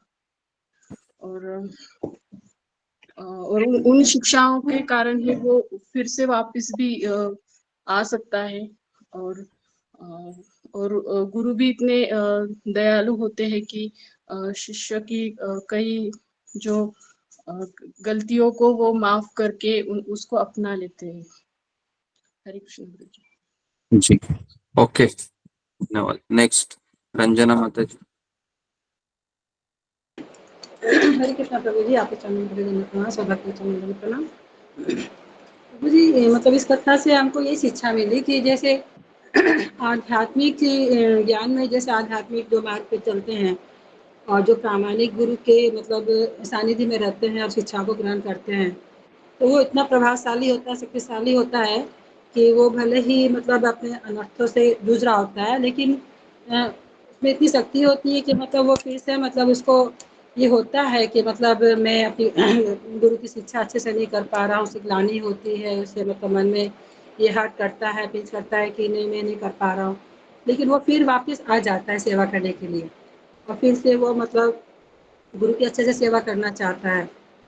तो यही है कि मतलब हयग्रीव प्रभु जी ने जैसे भले ही वो कभी कभी माया के इसमें चले जाते थे उनके अनर्थों के कारण, लेकिन फिर भी उनके मन में हमेशा अपने आध्यात्मिक गुरु के प्रति बहुत ज़्यादा श्रद्धा थी, विश्वास था, बहुत उनके प्रति भाव था कि प्रेम था कि मतलब मैं अपने गुरु की इतनी अच्छे से सेवा नहीं कर पाया। और हमेशा वो याद करते रहे अपने अंतिम समय में भी, जब आध्यात्मिक गुरु ने बोला कि मैं तुम्हें लेने आऊँगा, तो उनको बहुत विश्वास था और वो मरते दम तक भी अपने गुरु को याद करते करते मरे। तो फिर गुरु ने उन पर कृपा की, बहुत बड़ी कृपा की कि वो खुद लेने के लिए आए। तो ये बहुत बड़ी चीज़ है।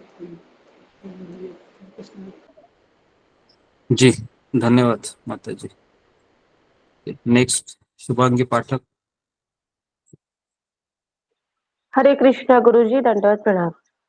गुरुजी, ये जो श्री प्रभुपाद जी की जो कथा है बहुत अच्छी लगी मेरे को। इससे ये मतलब पता चलता है कि किस प्रकार उनके शिष्यों ने अपने गुरु की सेवा की और किस प्रकार उनको प्रभावित किया। उन्हीं से हमको ये सीख लेनी चाहिए। ओके, धन्यवाद। नेक्स्ट रीना गंगवार। हरे कृष्णा प्रभु, दंडवत प्रणाम। तो जिस तरीके से कृष्ण की कृपा से गुरु मिलते हैं और गुरु की कृपा से कृष्ण मिलते हैं, तो बहुत ही सौभाग्य से हमको प्रामाणिक गुरु मिलते हैं। तो हमको इससे ये शिक्षा मिलती है कि हमारे प्रामाणिक गुरु का हमको मूड समझना चाहिए कि वो हमसे क्या चाहते हैं। क्या तो उस मूड में हमको हमेशा हमको बपू सेवा नहीं मिल सकती, लेकिन हमेशा हमको अपने गुरु की वाणी सेवा में लगे रहना चाहिए। और प्रभु जी हमको ये इसमें सीखने को मिला है कि चाहे गुरु वो शिष्य चाहे अपराध करके एक बार भूल भी जाए अपने गुरु को, लेकिन गुरु कभी भी अपने शिष्य को छोड़ते नहीं है। तो प्रभु जी मुझे इसमें एक स्टोरी याद आई है। भक्तिसिद्धांत सरस्वती ठाकुर महाराज के एक शिष्य थे। तो भक्तिसिद्धांत सरस्वती ठाकुर महाराज के तिरुभाव के बाद उन्होंने सारे ऐसे नियम तोड़ दिए थे और वो जपा ठीक से नहीं कर रहे थे। तो जब उन्होंने शरीर छोड़ा तो उनको यमदूत लेने आए थे, तो वो एकदम भयभीत होने लगे और उनके मुँह से एकदम से अपने गुरु का नाम निकलता है। तो भक्तिसिद्धांत सरस्वती ठाकुर महाराज जी उस टाइम पे आते हैं, तो वो कहते हैं कि क्या किया तुमने मेरे आने के बाद ऐसे, अभी जाओ। उनसे बोलते हैं कि नहीं इसको छोड़ दो, ये बहुत अच्छा भक्त था और ऐसे। फिर वो कहते हैं इसको छोड़ दो और कहते हैं कि तुम जाओ अभी अपने उस शरीर में वापस और सीधे मायापुर जाना और वो एक नाम बोलते हैं एक महाराज के, उनके एसोसिएशन में जाना। तो फिर वो वहाँ उनका शरीर उस समय रखा हुआ होता है और वो वापस उठते हैं उस शरीर में आके और वो सीधा मायापुर जाते हैं और वहाँ जो भी जो महाराज जी बताते हैं उनके संरक्षण में जाके फिर वो पूरा समय भक्ति करते हैं और अंत समय में भी फिर वो भगवत धाम जाते हैं। तो जिस तरीके से प्रभुपाद ने हैग्री प्रभु को ये बोला था कि मैं लेने आऊंगा, तो गुरु तब हमेशा अपने शिष्य की ऐसे रक्षा करते हैं। तो हमें हमेशा प्रामाणिक रहना चाहिए और गुरु के आदेशों का पालन करना चाहिए। प्रभु जी, हरे कृष्णा प्रभु जी। जी जी, ओके, धन्यवाद। ठीक है, तो ओके, तो अभी मैं एक सब और किसी को कहना है जी, शिनू मिश्रा। हरे कृष्णा प्रभु जी, धन्यवाद प्रभु प्रणाम। जी जो प्रभु जी कीर्तनानंद मुझे ये महाराज कहना जी था जो कि थे आपने वही काफी गोपाल कृष्ण गोसाई महाराज। जी, प्रभु जी मुझे एक पूछना कीर्तनानंद था कि जो महाराज जी वो कीर्तनानंद स्वामी महाराज जी वही गोपाल कृष्ण गोसाई महाराज जी और राधा स्वामी महाराज के संन्यास गुरु थे। सन्यास, जी जी जी, सन्यास गुरु वही थे, कित जो थे, कित वही जी कीर्तनानंद महाराज बनते हैं बाद में। जी जी जी जी जी जी, जी जी ओके जी प्रभु, जी। हरे कृष्णा प्रभु, शिनू हरे मिश्रा। कृष्णा प्रभु जी। प्रभु जी मैंने आपके मुंह से काफी मतलब प्रभुपाद जी के जो डिसाइपल थे स्टोरी सुनी है, और आपने एक यमुना माता जी का और एक जानवी माता जी का कई बार जिक्र किया है, तो इनकी जीवनी के बारे में आपने लॉन्ग बताया नहीं है पूरी तरीके से, तो बस उनके बारे में मुझे जानना था। आपने लादनी माता जी की भी स्टोरी सुनाई थी, वो भी बहुत अच्छी लगी थी, और हैग्री जी जी प्रभु जी, जी की भी कई बार सुन रखी है, तो बस मैं यही चाह रही थी कि आप कई बार इस बारे में बताएं, एक जानवी माता जी और एक यमुना माता जी जो प्रभुपाद जी के डिसाइपल थे। जी जी जी, सुनाएंगे कभी, है ना, उनका जब आविर्भाव तिरुभाव आता है ना, यमुना माता जी का, तो सुनाएंगे। तो ये सब चीजें हैं, सुनने को अच्छी लगती हैं, इनसे प्रेरणा भी मिलती है, तो जी सुनाएंगे। ओके, धन्यवाद। और कोई जी, तो एक सवाल मैं आपको पूछना चाहूंगा कि हम जब आध्यात्मिक मार्ग में आते हैं तो हमें भगवान तक पहुंचने के लिए कौन कौन सी बाधाओं का सामना करना पड़ता है, ये एक सवाल मैं आप लोगों को पूछ लेता हूँ, जो इसी के स्टोरी के रिलेटेड हो सकता है। तो अगर आप में से कोई एक वक्त बताना चाहेंगे।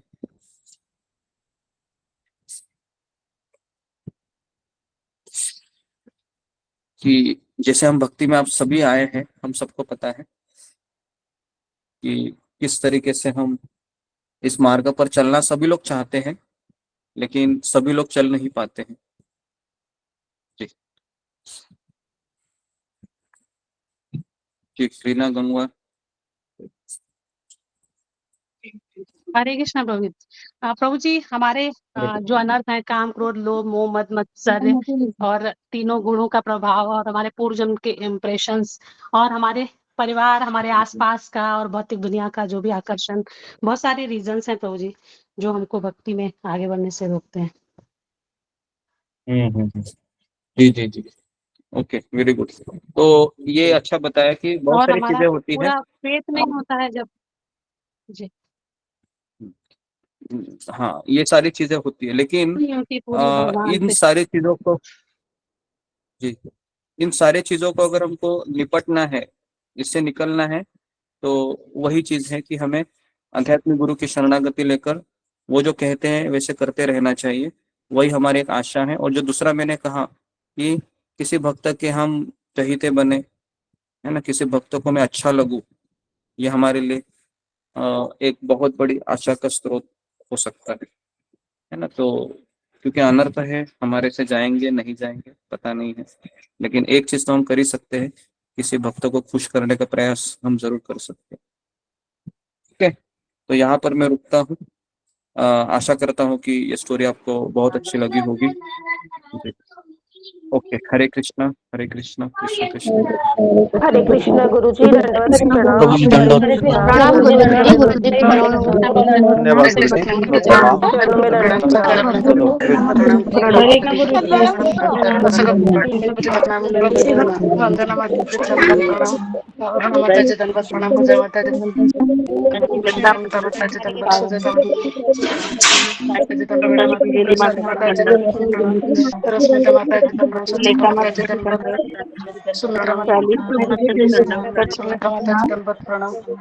सभी भक्त को चरणों में दंडवत प्रणाम, गुरु जी को चरणों में दंडवत प्रणाम। मम्मा गौराई दंडवत प्रणाम।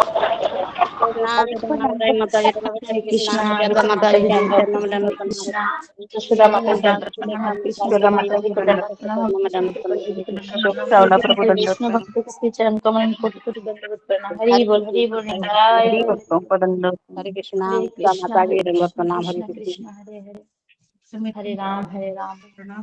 हरे कृष्णा, सविता माता जी चरणों में दंडवत प्रणाम। हरे कृष्णा। दंडवत प्रणाम।